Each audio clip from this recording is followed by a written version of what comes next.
안녕하십니까? 네.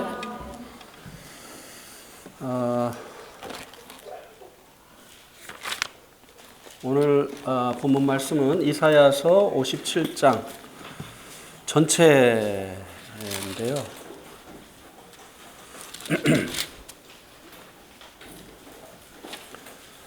성경 말씀은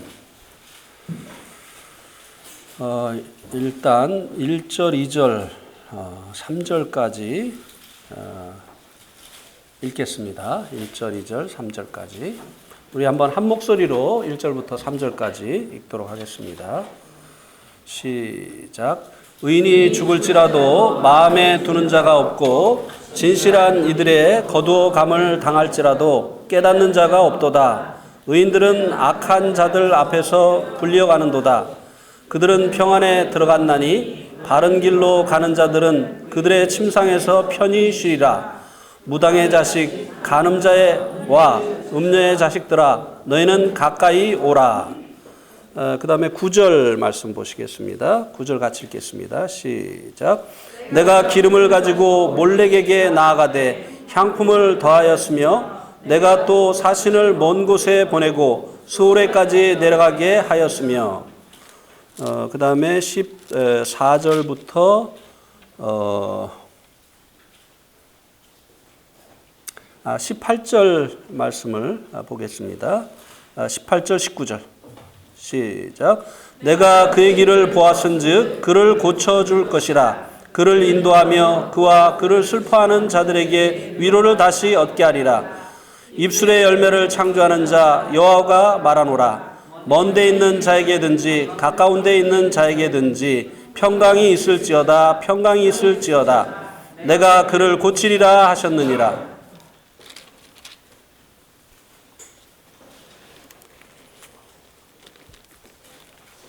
다 할 수 있을지 모르겠습니다. 일단은 읽었어요. 네.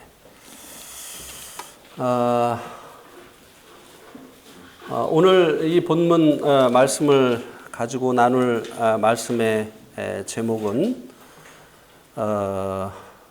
18절에 나와 있는데요.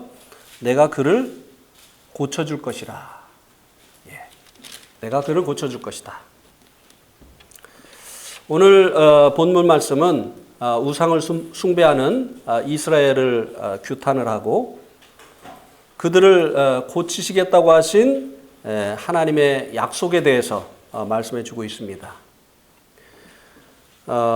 이 말씀 속에 하나님께서 각 시대를 경영하시는 경륜을 살펴볼 수 있게 됩니다. 1절, 2절 말씀에서는 우리 옛날 성경에는 의인을 화액전에 취하신다고 말씀해 주고 있는데요. 여기 이제 새로운 성경에는 의인들은 악한 자들 앞에서 불려가는도다. 이렇게 이제 달리 번역이 됐는데, 킹제임스 성경에는 의로운 자를 다가올 재앙을 피하게 끌려간 줄 이렇게 이제 번역이 되어 있습니다. 그래서 지금 이제 우리들이 가지고 있는 이 성경보다는 옛날 가지고 있던 그 성경이 더 원래의 의미를 잘 나타내주고 있는 것 같습니다.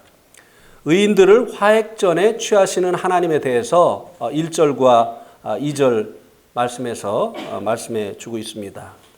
이 화액이라고 하는 것은 사람들의 죄에 대한 하나님의 진노로 나타나는 그 환난을 이야기를 하는 것입니다. 하나님께서는 죄에 대해서 진노하시는 분이십니다. 그래서 하나님은 이 죄악된 세상을 심판하셨고 앞으로도 심판을 하실 것입니다. 노아 시대 때 하나님께서 세상을 심판을 하셨죠. 그러면 창세기 6장 5절에서 7절 말씀을 한번 보시겠습니다. 창세기 6장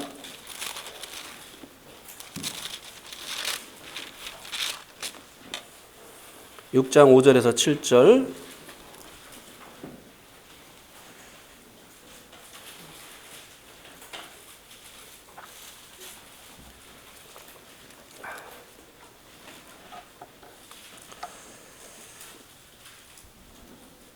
여러분 같이 읽겠습니다. 시작.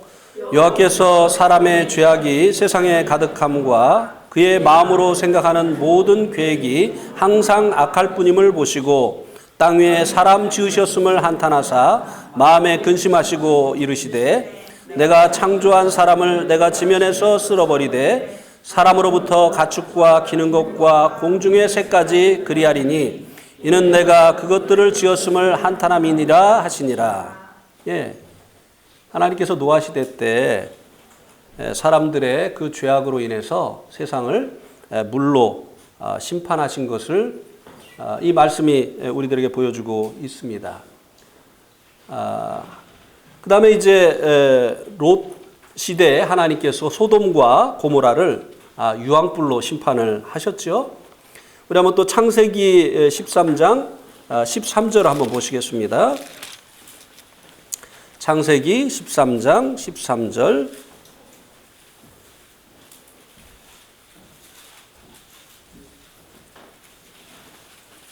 제가 읽겠습니다. 소돔 사람은 여호와 앞에 악하며 큰 죄인이었더라. 예, 그리고 또 18장 20절을 또 보시겠습니다. 18장 20절. 여호와께서 또 이르시되 소돔과 고모라에 대한 부르짖음이 크고 그 죄악이 심히 무거우니. 그 다음에 19장 24절을 또 보면 여호와께서 하늘 곧 여호와께로부터 유황과 불을 소돔과 고모라에 비같이 내리사. 예. 이 롯 시대에도 사람들이 그 지은 죄 그리고 그들이 큰 죄인이었기 때문에 하나님께서 불과 유황으로 그들이 거하는 그 땅을 심판하신 것을 볼 수 있게 됩니다. 또 이 죄악으로 가득하게 되어진 이 세상을 하나님께서 또 심판을 하시죠. 우리 베드로후서 3장 7절 말씀을 보시겠습니다. 베드로후서 3장 7절.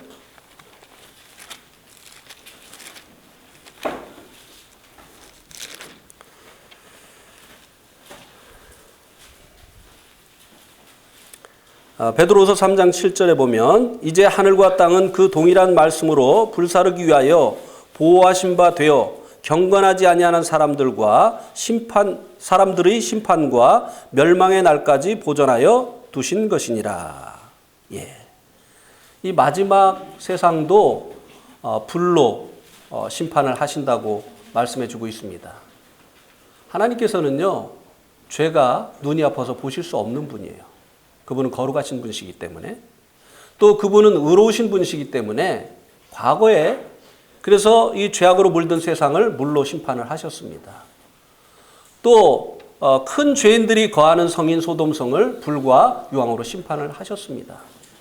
마지막 세상을 하나님께서 또 불로 심판을 하실 것입니다.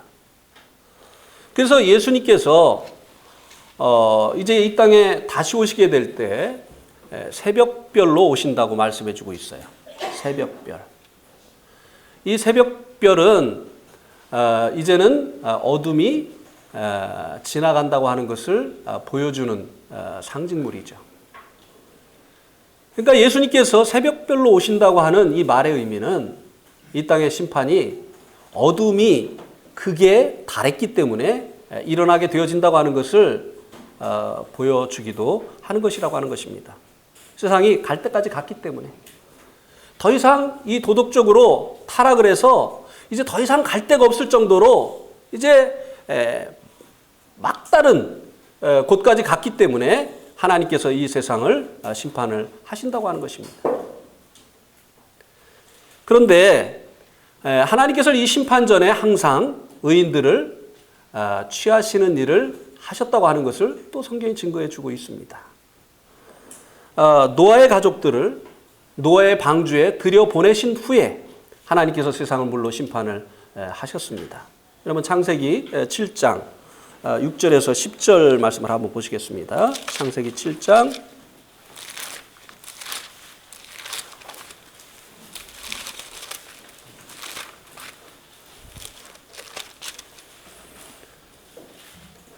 창세기 7장 6절에서 10절에 보면 홍수가 땅에 있을 때 노아가 600세라. 노아는 아들들과 아내와 며느리들과 함께 홍수를 피하여 방주에 들어갔고 정결한 짐승과 부정한 짐승과 새와 땅에 기는 모든 것은 하나님이 노아에게 명하신 대로 암수 둘씩 노아에게 나와 방주로 들어갔으며 며칠 후에요?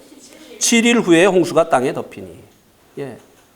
이 물로 하나님께서 세상을 심판하시기 전에 노아의 그 8명의 가족을 노아 방주에 들여 보내셨습니다. 화액 전에 하나님께서는 의인을 취하시는 일을 하신다고 하는 것을 이 말씀도 우리들에게 보여주고 있죠. 또 창세기 19장 23절에서 25절을 보면 창세기 19장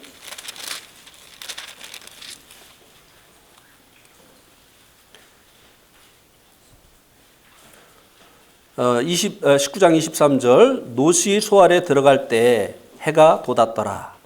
여호와께서 하늘 곧 여호와께로부터 유황과 불을 소돔과 고모라에 비같이 내리사 그 성들과 온 들과 성에 거주하는 모든 백성과 땅에서 난 것을 다 엎어 멸하셨더라. 롯과 그 두 딸이 소알성에 들어간 후에 안전한 곳에 피신을 한 후에 하나님께서 소돔과 고모라를 불과 유황으로 멸하신 것을 볼 수가 있지 않습니까? 롯 시대에도 하나님께서 의인을 화액전에 취하시는 일을 이제 의인을 악인들과 함께 심판하시는 하나님이 아니시라고 하는 것을 보여주고 있습니다. 예. 또 이 마지막 하나님의 이 불심판, 이 진노 전에 하나님께서 의인들을 취하실 것을 말씀해 주시고 있습니다. 로마서 3장 9절 10절을 보시기 바랍니다. 로마서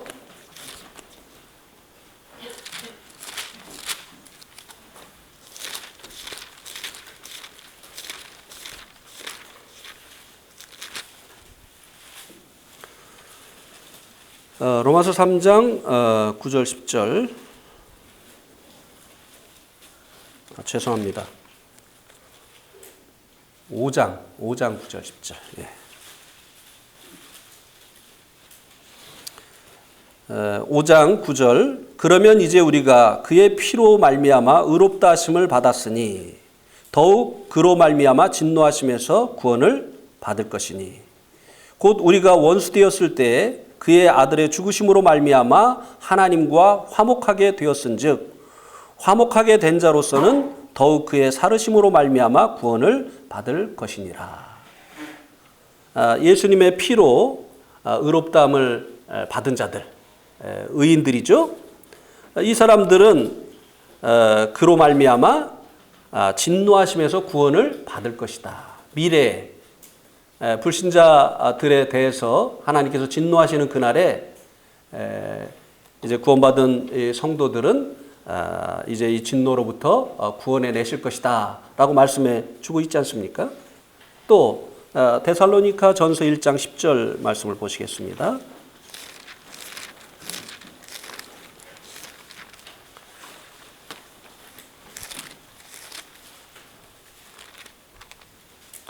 데살로니가 전서 1장 10절 읽겠습니다. 또 죽은 자들 가운데서 다시 살리신 그의 아들이 하늘로부터 강림하실 것을 너희가 어떻게 기다리는지를 말하니 이는 장래의 노하심에서 우리를 건지시는 예수시니라.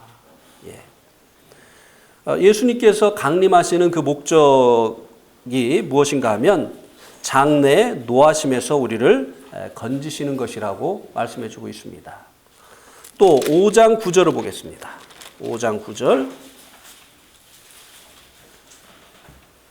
5장 9절. 하나님이 우리를 세우심은 노하심에 이르게 하심이 아니요 오직 우리 주 예수 그리스도로 말미암아 구원을 받게 함이니라. 데살로니가 성도들은 이미 구원받은 사람들이죠. 그런데 그들을 하나님께서 세우심은 노하심에 이르게 하심이 아니라 오직 우리 주 예수 그리스도로 말미암아 구원을 받게 함이다라고 구원받은 성도들이 받을 또 다른 구원에 대해서 말씀해 주고 있죠. 하나님의 심판인, 하나님의 이 진노의 심판인 7년 환란이 시작되기 전에 공중으로 끌어올림을 받는 이 구원을 말씀해 주고 있는 것입니다. 이렇게 성경은 구약시대로부터 마지막 시대까지 하나님의 심판 전에, 이 땅에 하나님의 진노의 심판이 쏟아지기 전에 이 땅에서 성도들을 먼저 끌어올리시는, 이제 취하셔서 안전케 하시는 이와 같은 조치를 하신다고 하는 것을 말씀이 보여주고 있습니다. 그러면 이제 이 화액전에 취함을 입은 성도들은 어떠한 상태에 있게 되느냐고 하는 것입니다. 의인들이 평안함에 들어갔다. 그리고 그들의 침상에서 편히 쉬리라고 말씀해 주고 있는데요. 이 땅에 이제 하나님의 진노의 심판이 임할 때 의인들은 주님께 가서 주님과 더불어서 이제 평안한 가운데 거하게 되는 거죠. 제가 여쭤보겠습니다. 주님이 오셔서 우리들을 주님께서 취하고 나신 후에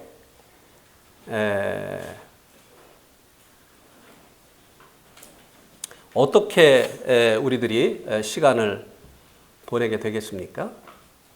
우리가 공중으로 끌어올림을 당한다고 말씀해 주고 있죠. 그 후에 우리가 어떤 시간을 보내게 될까요? 어떤 분들은 이제 공중에서 주님과 더불어서 결혼식을 하고, 교회가, 신부인 교회가 신랑 되신 주님과 결혼식을 하고 7년 동안 이제 혼인잔치를 한다, 이렇게 얘기를 하는데, 공중에 뭐가 있다고? 공중에 뭐가 있다고 거기서 혼인잔치를 해? 우리 한번 데살로니가 후서 4장 17절을 한번 보시기 바랍니다. 데살로니가 후서 4장 17절. 네? 전서, 죄송합니다. 감사합니다. 역시 돕는 배필이에요. 네. 데살로니가 후서 4장 17절. 전서, 죄송합니다. 예, 예. 좋은 동역자예요. 예. 데살로니가 후서 4장 17절. 예? 전서. 성도들을 다 좋은 동역자로 만들려고 제가. 데살로니가 전서 4장 17절. 그 후에 우리 살아남은 자들도 그들과 함께 구름 속으로 끌어올려 공중에서 주를 영접하게 하시리니 그리하여 우리가 어떻게 해요? 항상 주와 함께 있으리라. 이제 주님께서 하나님의 진노를 받게 되는 이 땅에 있으면 성도들이 안 되잖아요. 하나님의 진노를 받으니까 하나님의 진노가 쏟아지는 이 땅으로부터 공중으로 끌어올리신다고 했습니다. 그 다음에는 항상 주와 함께 있는다고 했어요. 이때로부터는 항상 주님과 함께 있는 거예요. 지금은 우리가 간접적으로 주님과 함께 있죠. 영으로 주님께서 우리와 함께 있죠. 그러나 그때는 우리가 주와 같이 되어지기 때문에 우리의 몸까지도 주님과 같은 그 몸으로 변화되어지기 때문에 이제는 주님과 항상 있게 되어지는 이런 복을 얻게 되어지는 거죠. 이제 주님께서 우리를 위해서 예비하신 그 천국으로 이제 가게 되는 거죠. 그리고 이제 그곳에서 이제 그리스도의 심판대에서 상을 위한, 우리들이 주 안에서 행한 이 선한 일들에 대해서 이제 상을 주는 이 심판이 있게 되어질 것입니다. 땅에서는 죄에 대한 심판이 있게 되어진다고 한다면 하늘에서는 선을 행한 것에 대한 포상이 있게 되어진다고 하는 것입니다.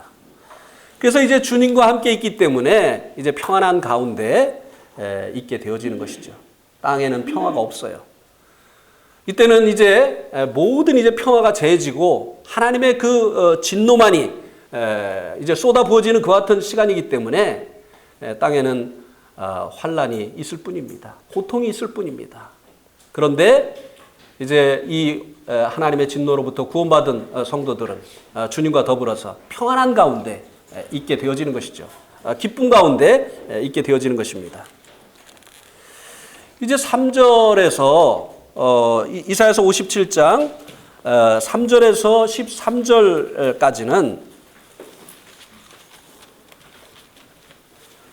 화액을 당하게 된 원인이 무엇이냐, 하나님께서 그렇게 진노하시는 그 원인이 무엇이냐, 그 원인에 대해서 말씀을 해주고 있습니다. 이거를 다 봐도 결국은 그 내용인데요. 3절과 9절을 찝어서 하나님께서 그들에 대해서 진노하신 그 이유를 살펴보도록 하겠습니다. 3절에 보면요. 57장 3절에 보면 무당의 자식, 간음자와 음녀의 자식들아 너희는 가까이 오라. 이 무당의 자식이라고 했는데요. 무당은요, 귀신을 섬기는 사람을 이야기하죠. 이 무당들이 이제 무당이 되기 전에 대부분 보면 신내림을 하죠. 그래가지고 이 무당들이 보통 사람이 할 수 없는 그런 일들을 해냅니다. 그러니까 사람들이 뭔가 영음한 것이 있기 때문에 그 무당에게 미래를 묻기도 하고, 그리고 집안에 있는 그 애군을 거두어 달라고 하기도 하고, 이런 일을 의뢰하는 것이 아니겠어요? 제가 이제 충주에 있을 때인데요. 영원자매의 고모에게 이제 복음을 전하고 있었어요. 아주 이제 복음을 잘 이렇게 들으셨는데, 이분이 이제 어느 날 그 집에 갔다가 한참 만에 돌아오셨어요. 그래서 이제 집에 가서 그 다음에 만나서 집에 가서 뭘 하고 오셨습니까? 이렇게 이제 물어봤더니 굿하고 왔다는 거예요.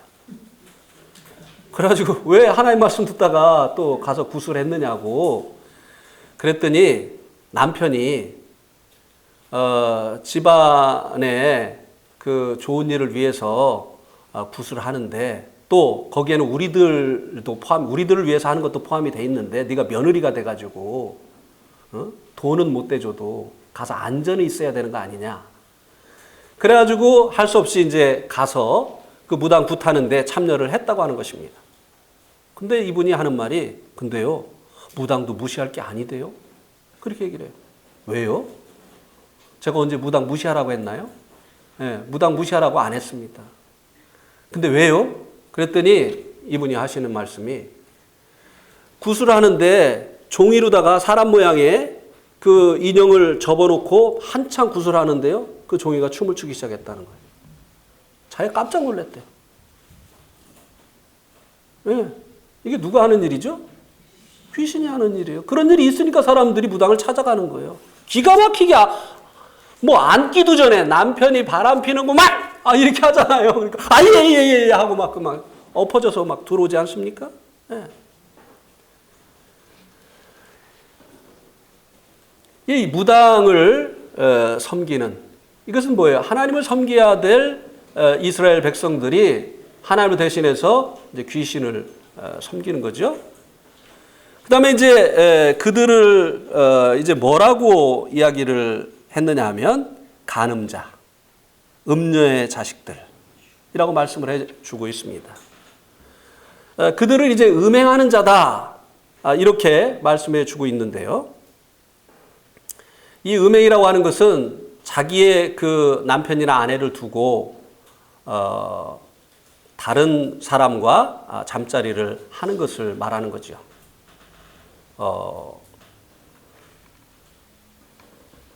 이런 일을 행하는 자를 간음자다, 음행하는 자다, 이렇게 이제 이야기를 하는데요. 왜 이스라엘 백성들을 그렇게 하나님께서 지칭을 했느냐?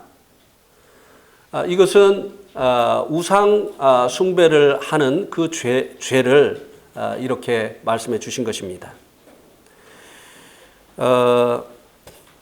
이스라엘 백성들이 특별히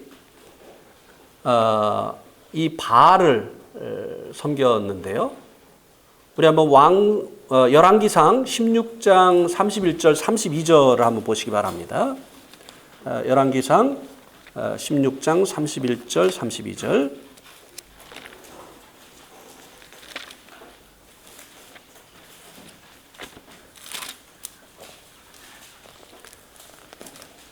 (31절) (32절)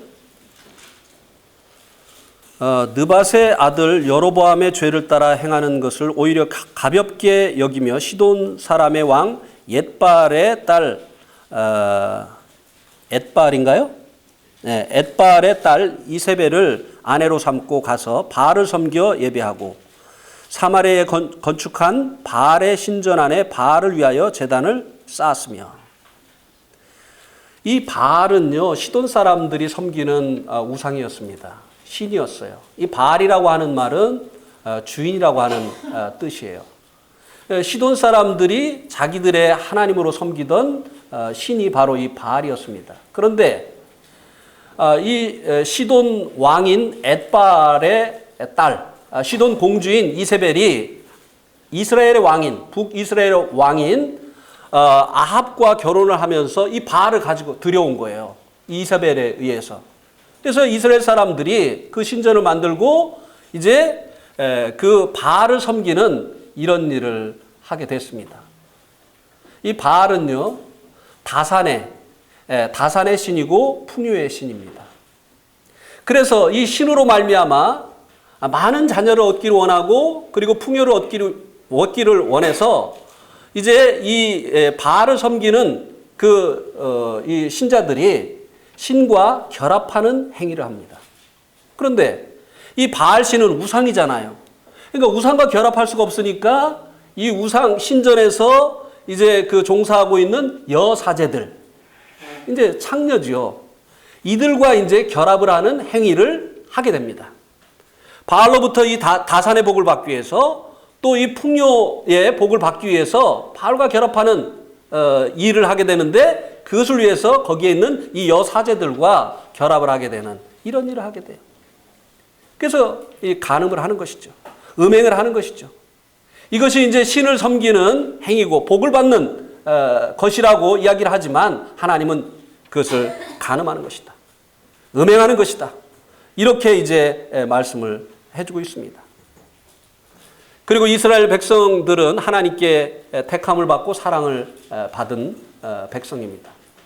그런데 이제 이방 족속이 섬기는 이 바알을 이제 또 섬긴다고 하는 것은 영적인 간음을 하는 것이죠. 그래서 하나님께서 이들을 간음하는 자다. 그리고 음행하는 자다라고 지칭을 한 것입니다.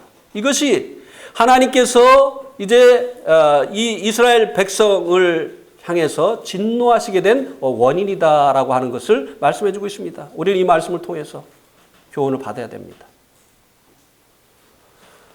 성도들도 때로는 풍요, 이 세상의 안녕, 그리고 성공을 위해서 세상과 짝하는 이와 같은 경우가 있다고 하는 것입니다.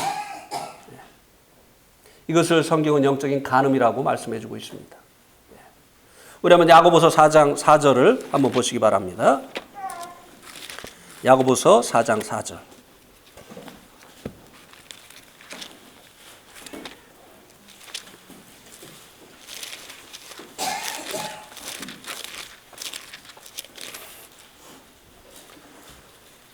야고보서 4장 4절 같이 읽겠습니다. 시작. 가늠하는 여인들아 세상과 벗된 것이 하나님과 원수됨을 알지 못하느냐.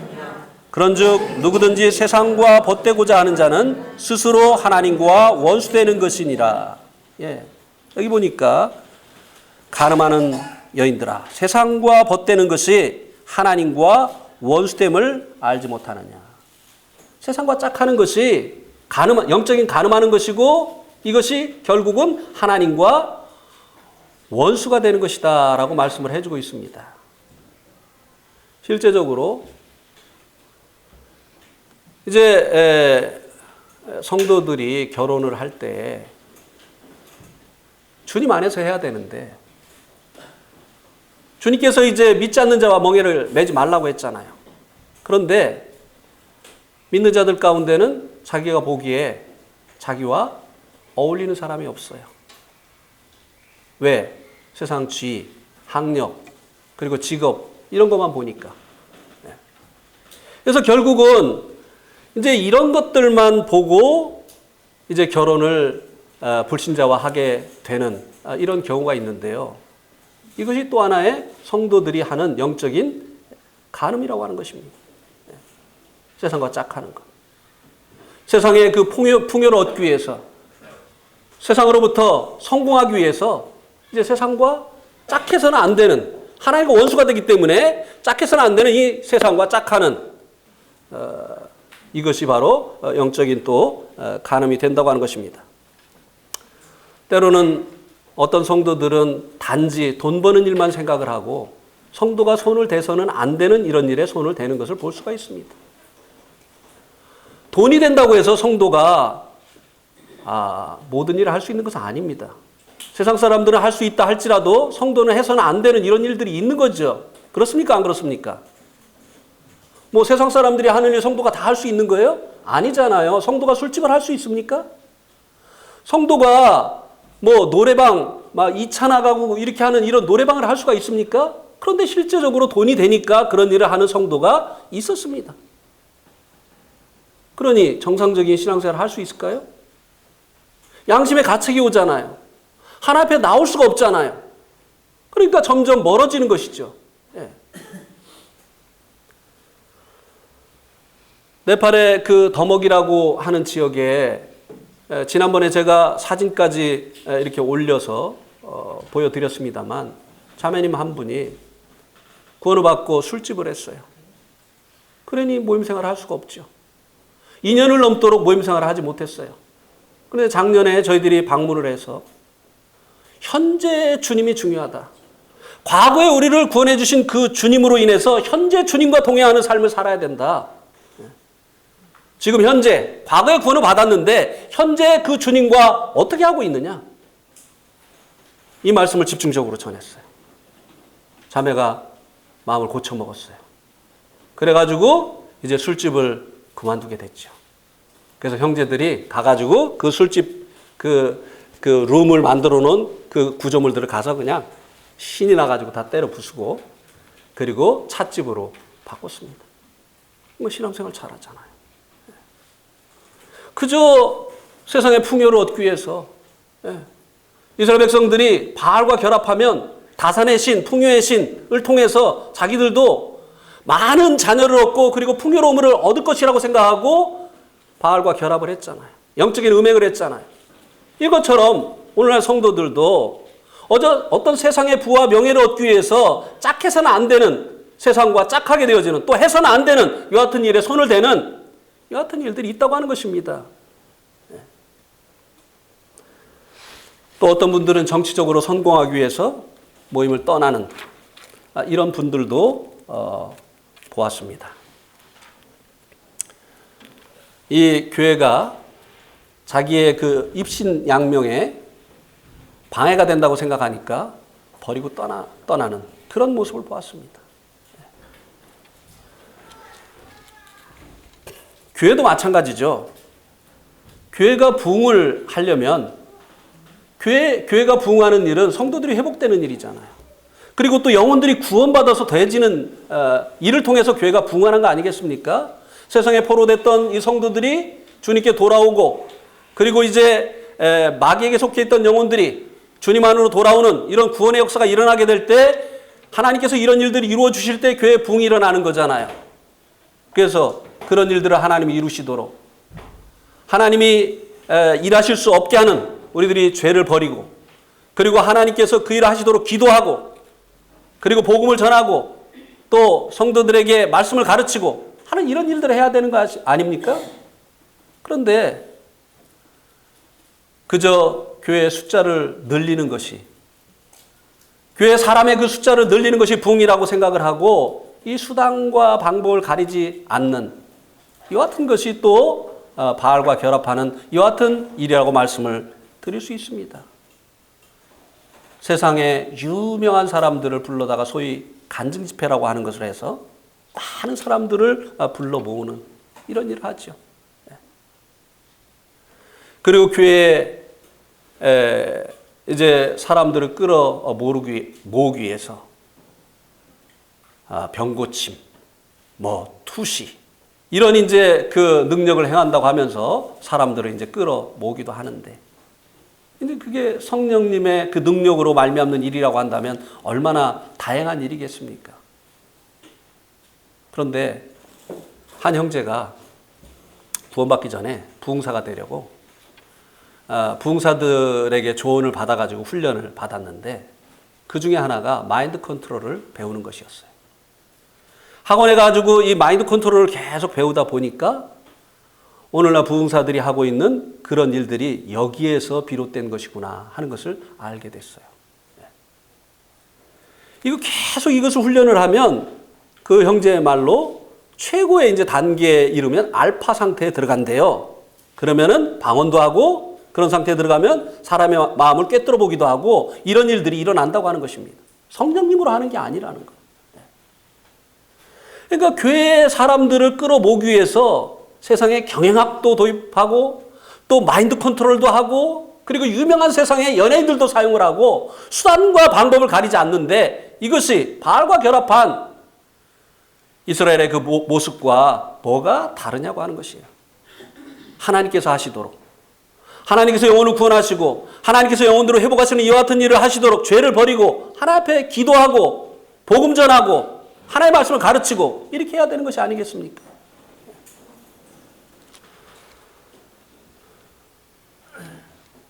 어느 날 아주 그 분당에 있는 큰 교회에 담임 목사님이 그 교회 부교역자들에게 금일봉을 주려고 이제 불렀답니다. 14명이나 됐다고 해요. 그래가지고 이제 그 금일봉을 주기 전에 혹시 이 교회를 목회하는 나에게, 여러분들이 동역자인데 해줄 말이 있는 사람은 해주면 좋겠다, 이렇게 얘기를 했더니 제일 말단 전도사가 제가 좀 드릴 말씀이 있습니다. 목사님, 우리 교회 이 성도들의 상태에 비하면 목사님의 그 말씀은 너무 약합니다. 그런 말씀을 지금 성도들이 들어야 될 그런 상태가 아닙니다. 그러니까 목사님이 기분이 나빴어요. 왜냐하면은 금일봉 딱 하사하고 격려하려고 했는데, 고맙습니다라고 하는 소리만 들으려고 했는데 자기가 목회하고 있는 교회의 상태가 좋지 않고, 그리고 당신이 하는 말씀은 그들에게 사실 유익이 되지 않습니다 라고 하는 이런 얘기를 했잖아요. 그래가지고 이분이 막 그 변명을 하면서 이제 그 금일봉을 줘서 이제 돌려 보냈는데 계속 생각이 나는 거예요. 뭘 봤길래? 교회 성도들의 그 상태가 어떤 것을 보았길래 그렇게 얘기를 할까? 나는 왜 그것을 보지 못하고 있을까? 그래서 개인적으로 불러가지고 다 얘기하라고 했어요. 어떤 장로님은요, 맨날 술 먹습니다. 어떤 장로님은요, 여자 관계가 복잡합니다. 막 구체적으로 막 얘기를 하는 거예요. 네, 구체적으로. 사람만 끌어 모아놓은 게 이게 부흥이냐 이 말이에요. 네? 뭐 여자 관계가 복잡한 사람도 장로. 술 먹고 그 평상시에는 술 먹고 이렇게 지내는 이 사람도 장로. 네? 헌금만 많이 내면 장로인 거예요. 네. 이게 풍요와 이 다산의 신인 바알과 결합을 한 이스라엘의 모습과 뭐가 다르냐고 하는 것이에요.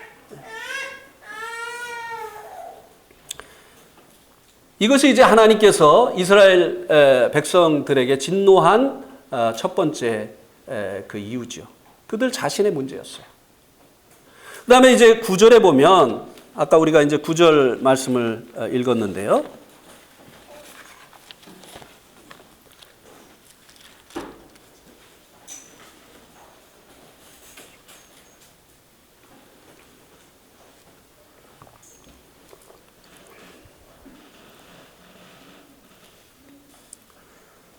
9절에 보니까 내가 기름을 가지고 몰렉에게 나아가되 향품을 더하였으며, 여기 보니까 이들의 이제 하나님의 심판을 부른 이 죄 중에 하나를 또 말씀해 주고 있는, 역시 우상을 섬긴 거예요. 그런데 이번에는 어떤 우상이라고요? 몰렉에게 나아갔다, 이렇게 말씀해 주고 있습니다. 우리 한번 열왕기하 23장 10절 말씀을 보겠습니다. 열왕기하 23장 10절.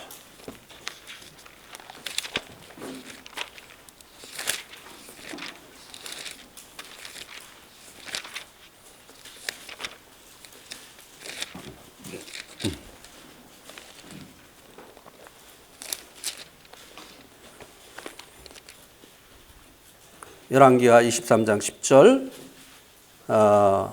왕이 또 흰놈의 아들 골짜기에 도벳을 더럽게 하여 어떤 사람도 몰렉에게 드리기 위하여 자기 자녀를 불로 지나가게 못하게 하고. 이 몰렉은요, 암몬 사람들의 신입니다. 그런데 이스라엘 사람들이 시돈 사람의 신인 이 바알만 들여온 것이 아니라 암몬 사람들의 신인 이 몰렉까지도 들여왔어요. 근데 이 몰렉 신은요, 자녀들을 이제 이 불 가운데로 지나가게 하는, 결국은 이제 태워 죽이는 거죠. 자기들의 그 자녀를 불 가운데로 지나가게 하는 이런 그 제사 예식을 행하는 그런 이제 종교죠. 신이죠. 우리나라에도 이제 과거에 이제 그런 이제 설화가 있지 않습니까? 임당수 하면 생각나는 게 누구죠? 심청이. 임당수가 어디 있는지 아십니까? 황해도? 백령도 앞이라고 하더라고요. 임당수가 실제적으로 이제 백령도 앞이라는데, 제가 볼 때 이게 설화가 아닙니다. 실제적으로 이 배 타는 사람들이 때로는 이제 풍랑을 만나고 이렇게 해서 이제 죽어 나갔잖아요. 그러니까 용왕님이 노하셔서 그렇다고 이제 생각을 해서 용왕님에게 이 제물을 드려서 이런 그 위험으로부터 자신들을 안전케 하려고 하는 이런 사실 제사를 과거에 지냈었던 거죠. 그래가지고 이 자기들 그 마을에 이제 소녀를 이제 용왕님께 바치는 거죠. 바다에다 버리는 거예요. 죽이는 거죠. 이 바알을 섬기는 것은요, 자기들을 위해서였어요. 자기들이 지은 죄였습니다. 그런데 이 몰렉, 이것은 뭡니까? 자녀들을 세상에 내어주는 것과 같은 것입니다. 자기들이 세상과 결합하는 이 죄. 이 몰렉은 자기들이 세상과 결합할 뿐만 아니라 이 몰렉은 뭐예요? 자녀들까지 그냥 내어주는 거예요. 그래서 이제 이 그 우상 숭배를 17절 말씀에 보면요. 17절 한번 보세요. 그의 탐심의 죄악으로 말미암아 내가 노하여 그를 쳤으며. 이 우상 숭배를요, 탐심의 죄악이라고 말씀해 주고 있습니다. 이해가 가지 않습니까? 자기들의 안녕을 위해서 자녀를 불태워 죽이는, 얼마나 이게 사람의 그 본성이 욕심스러운가, 탐욕으로 가득 차 있는가. 자기의 안녕을 위해서는 자녀들까지도 내어주는 거죠. 그래서 이 우상 숭배를 탐심의 죄악이다, 이렇게 말씀해 주고 있고, 골로새서 3장 5절에도 보면 우상 숭배가 곧 뭐라고 했습니까? 탐심이라고 했어요. 얼마나 사람이 이기적이에요. 자기들의 안녕을 위해서 자녀까지도 세상에 내어준단 말이죠. 실제적으로요, 제가 있었던 이 네팔에 저희들이 이제 그 지금 교회를 세운 러릭풀 그 교회 그 예배당 근처에 인신 제사를 드리는 신전이 있습니다. 실제적으로 있어요. 12년에 한 번씩 사람을 제물로 드리는, 사람을 잡는 이런 곳이 있어요.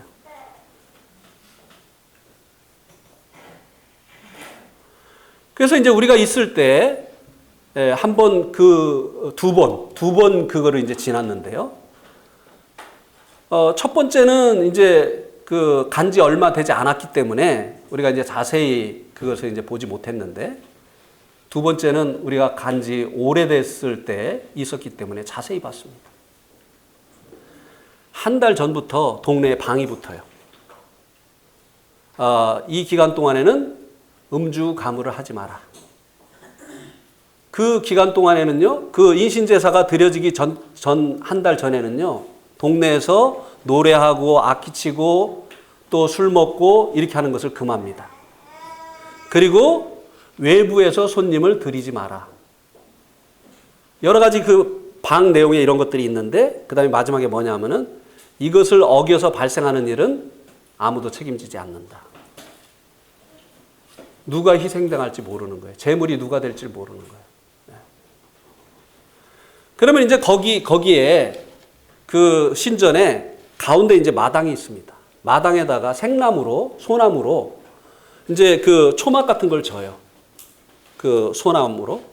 그리고 그 안에서 이제 때가 되면 인신제사를 이제 지내요. 근데 그것이 딱 끝나고 나면 그게 이제 없어져요. 제가 그 신전에 이제 들어가 봤습니다. 그 제사, 이봉님도 거기 가봤나요? 안 가봤어요? 겁나서 못 가봤죠. 거기 들어가 보니까 이제 어둠컴컴한데 마스크가 있고, 그리고 이제 뭐 칼이라든지 이런 것들이 있고, 그 다음에 이제 북 이런 것이 있어요. 근데 그 한 달 기간 동안요, 저녁 8시만 되면은 동 아주 그냥 기분이 너무 나빠요. 북을 쳐요. 그리고 저녁 8시 이후에는 이제 통금입니다. 못 다니게 해요. 책임 못 진다는 거예요. 근데 이제 그들의 말에 의하면 이제 그렇게 북을 치고 있으면 소녀 하나가 홀려가지고 우유를 가지고 제사장에게 온다는 겁니다.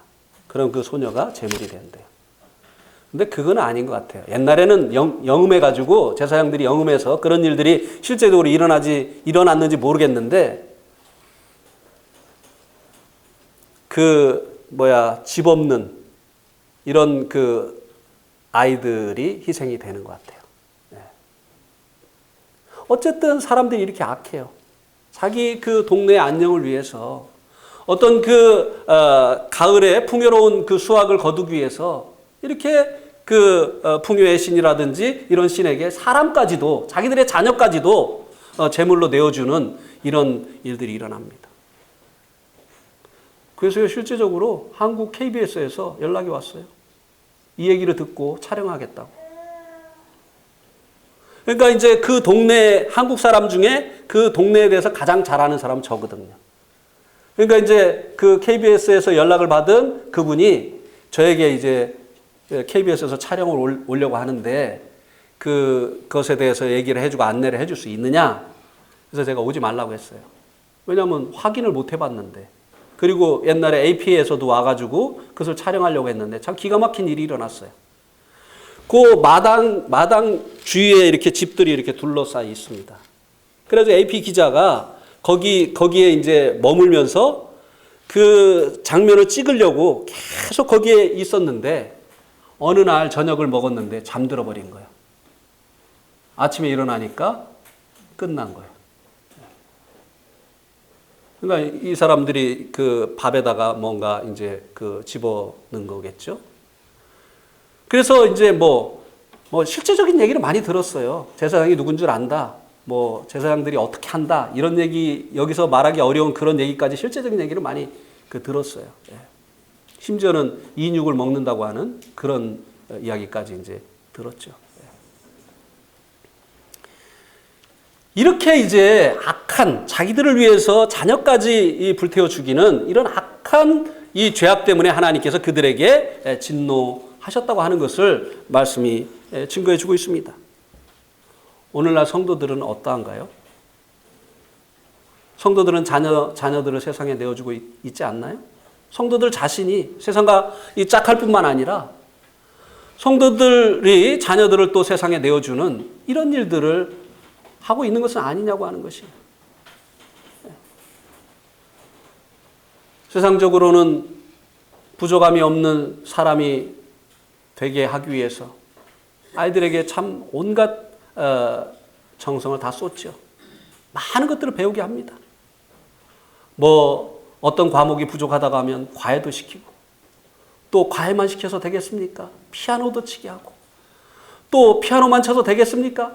태권도도 해야 되고, 또 외국어, 이제는 그 글로벌 시대가 됐으니까 이제는 영어도 배워야 되고, 뭐 얼마나 신경을 많이 씁니까? 애들이요 정말 바빠요.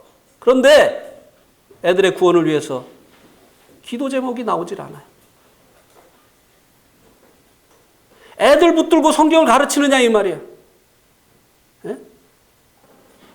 그렇게 학원 보내고 그렇게 하는 것처럼 정말 주일학교에 아이들이 참석해서 하나님의 말씀 듣고 아이들이 준비되어지고 구원받는 일을 위해서 신경을 쓰고 있느냐 말이에요. 자기 자녀를 몰래에게 내어준 것과 오늘날 성도들이 세상에 내어주고 있는 이 같은 모습과 뭐가 다르냐고 하는 것입니다. 그냥 뭐 세상에서 잘 되면 됐지, 그겁니까? 어떤 부모는 자녀의 그 재능을 잘 개발해가지고 지금 세상에서 유명한 가수가 됐어요. 근데 하나님의 교회에서는 그 얼굴을 볼 수가 없죠. 이게 잘 된 것입니까? 세상에 내어준 거죠. 많은 사람들에게 박수를 받고 있죠. 인기가 있습니다. 어떤 부부는 조기 유학을 해야 된다고 자녀를 미국에 유학을 보내서 변호사가 됐습니다. 그런데 유학 가는 그날부터 모임으로부터 멀어졌죠. 지금은 모임과 상관없는 사람이 됐습니다. 세상적으로는 출세했어요. 미국에서 변호사 됐으니까. 이것이 자녀들을 몰래에게 내어주는 것과 뭐가 다르냐고 하는 것입니다. 하나님께서 이스라엘 백성들이 바알과 결합하고 몰렉에게 자녀를 내어주는 이 죄악으로 인해서 진노하셨다고 한다면 오늘날 이와 같은 성도들의 모습에 대해서 하나님께서 역시 진노하시지 않겠느냐고 하는 것입니다. 이제 11절에서 13절은 이들의 이런 죄들에 대해서 하나님께서 책망을 하고 계신 것을 볼 수 있게 됩니다. 여기까지 아마 이 13절까지 할 수 있을 것 같습니다. 11절에 보면 이들을 이제 책망을 하시는데요.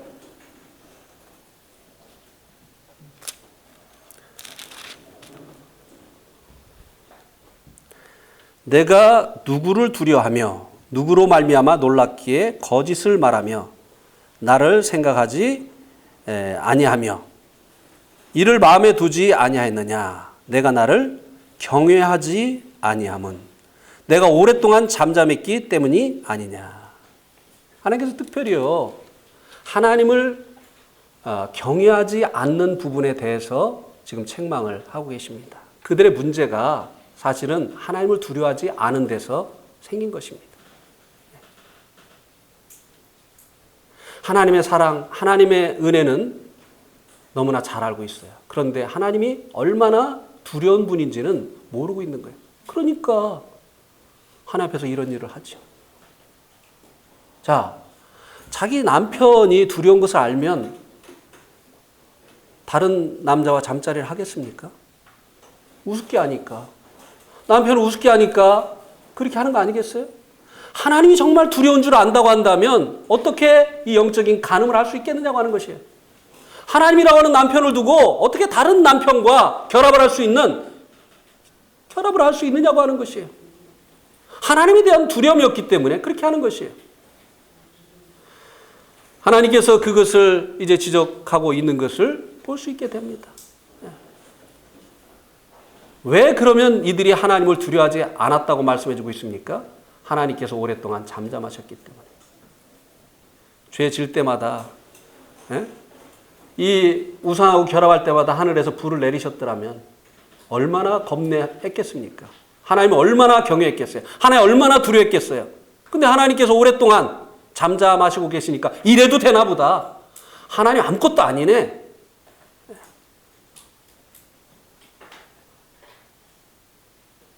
하나님을 경외하지 않기 때문에 죄 가운데 사는 거예요.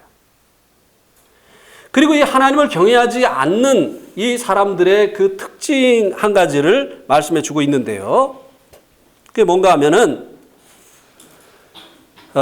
거짓말을 말하는 것입니다. 11절 중간에 있죠. 하나님 경외하지 않는 사람들의 그 특징이 뭐냐면요.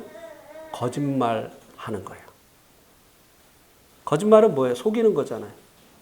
근데 하나님을 속일 수 있나요? 우리가 하나님을 속일 수 있나요? 없어요. 그런데 이 거짓말을 한다는 것은요, 이 하나님을 두려워하지 않기 때문에 이 거짓말을 하는 것이죠. 우리 한번 요한일서 1장 6절을 한번 보겠습니다. 요한일서 1장 6절.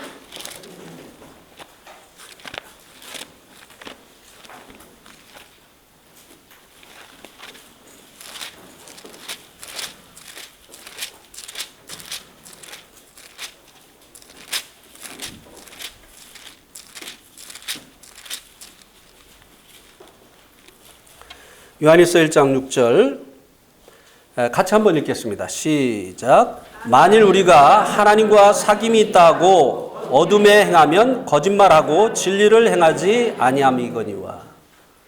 하나님과 사귐이 있다고 하고 어둠 가운데 행하면 뭐라고요? 거짓말하고 진리를 행치 아니합니다. 자, 어떤 성도가 교회 이제 결석을 해요. 그래서 이제 그 이유를 알려고 전화를 했습니다. 왜 그 교회에 못 나왔느냐고. 그러면은 이제 그 교회에 못 나오는 이유를 얘기를 해야 되잖아요. 근데 대부분 이야기를 안 합니다. 네. 왜요? 이야기하기 곤란하니까. 네. 그래가지고 뭐라고 얘기를 하죠? 아이고 요즘 바빠서요. 아이고 좀 몸이 아파서요. 이게 어둠 가운데 행하는 거예요. 뭔가 드러내면 솔직하게 얘기를 하면 곤란한 이와 같은 문제 가운데 있기 때문에 계속 그 문제 가운데 있기를 원해서 어둠 가운데 있기를 원해서 거짓말을 하는 것이에요. 네. 하나님과는 문제가 없다는 거예요. 왜 문제가 없어요? 문제가 없으면 빛 가운데 살아야지. 네. 그리고 오히려 이제 다른 소리를 하죠. 네. 뭐 교회가 어땠다는 둥, 누가 상처를 줬다는 둥, 네, 자기 문제인데 지금 어둠 가운데 행하고 있는 뭔가 감추고 싶은 그 문제인데 그 문제를 얘기를 안 하고 다른 얘기를 한단 말이죠. 하나님을 경외한다면 그럴 수가 없죠. 하나님 지금 왜 교회 안 나오는지 아시잖아요. 지금 무슨 문제 때문에 그렇게 하고 있는지 아시잖아요, 하나님께서. 근데 그거를 얘기하지 않고 다른 것을 얘기하니까 이거는 하나님을 만홀히 여기는 거죠. 하나님 어떤 분이십니까? 우리 한번 시편 139편 한번 보시기 바랍니다. 시편 139편.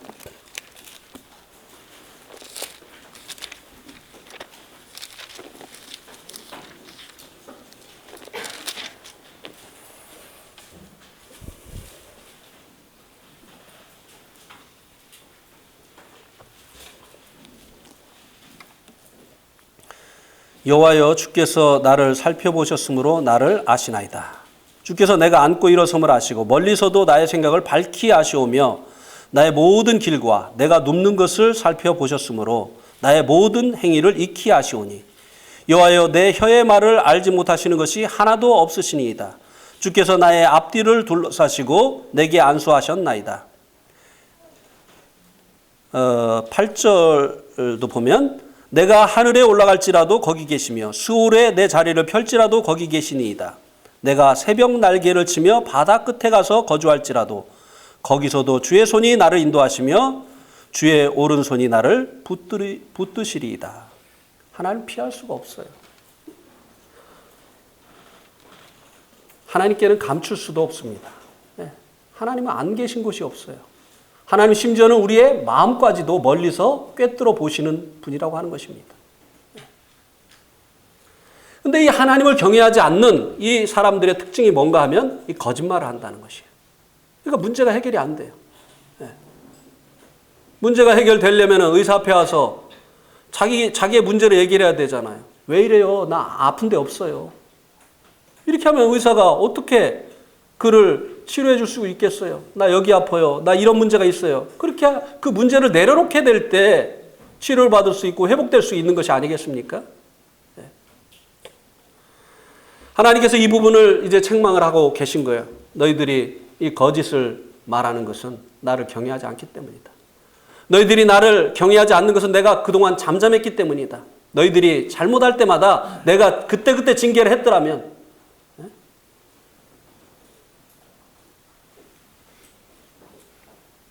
어떤 자매가 아파가지고 막 어려운 상태가 되니까 내가 그냥 어떤 자매라고 이야기를 합니다. 엄마가 막 울면서 하나님 내가 잘못했어요. 하나님 내 잘못이에요. 우리 딸 살려주세요. 하나님 치시면 사람들이 하나님 경외하잖아요. 근데 그렇게 살아도 가만 놔두니까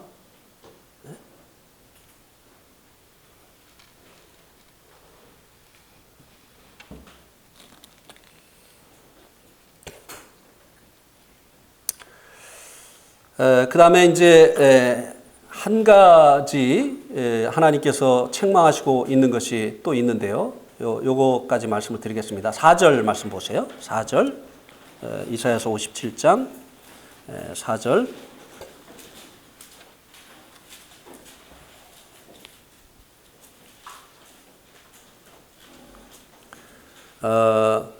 같이 읽겠습니다. 시작. 너희가 누구를 조롱하느냐? 누구를 향하여 입을 크게 벌리며 혀를 내미느냐? 너희는 패역의 자식, 거짓의 후손이 아니냐? 이게 무슨 말이냐면요. 화액을 당하는 이 간음자들, 또 무녀의 자식, 음녀의 자식들. 그러니까 이제 우상 섬기는 이 죄를 범하고 있는 사람들이 오히려 그 가운데서 믿음을 지키려고 하고 이런 것들을 행하지 않으려고 하는 사람들을 조롱하는 겁니다. 여기 4절에 나와 있는 그 말이 바로 그거예요. 너희가 누구를 희롱하느냐? 너희들이 지금 어떠한 상태에 있는데 다른 사람을 희롱하느냐 이 말이에요.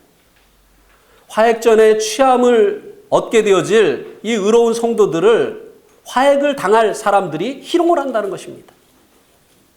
그들을 통해서 자기들의 죄를 보고 하나님께로 돌이키고 회개해야 될 사람들이 오히려 하나님 앞에서 바로 서 있는 그 사람들을 희롱하는 이 같은 말들을 한다고 하는 것입니다. 입을 크게 벌리고 혀를 내밀면서 조롱을 한다는 것이죠.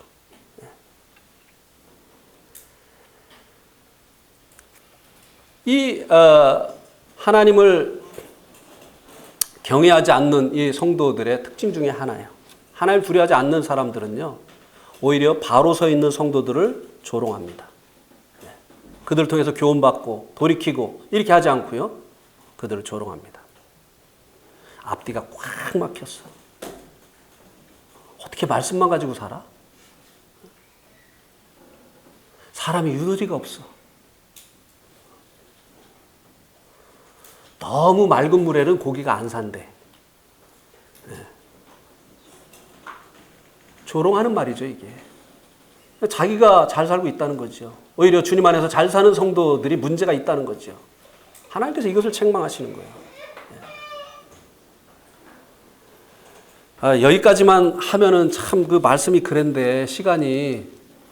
그래서 사실 이제 하나님 고치시는 것에 대해서 말을 해야 이게 결론이 좋게 나는 건데 죄송합니다. 뭐 지금 50분이에요. 예, 여기서 더 갈 수는 없고 이제 어쩌면 이제 다음에는 2주 후에 2주 후에 다음 주는 이제 남세종 집회고 그 다음 주는 이제 인덕원 또 선교 집회고 그래서 2주 후에든지 아니면은 4주 후가 될지도 모르겠어요. 4주 후에 요거 이어서 말씀을 드리도록 하겠습니다. 오늘 너무 이렇게 책망의 말씀만 했는데요. 하여튼 이 말씀을 통해서도 주님께서 교훈해 주시길 바랍니다. 예.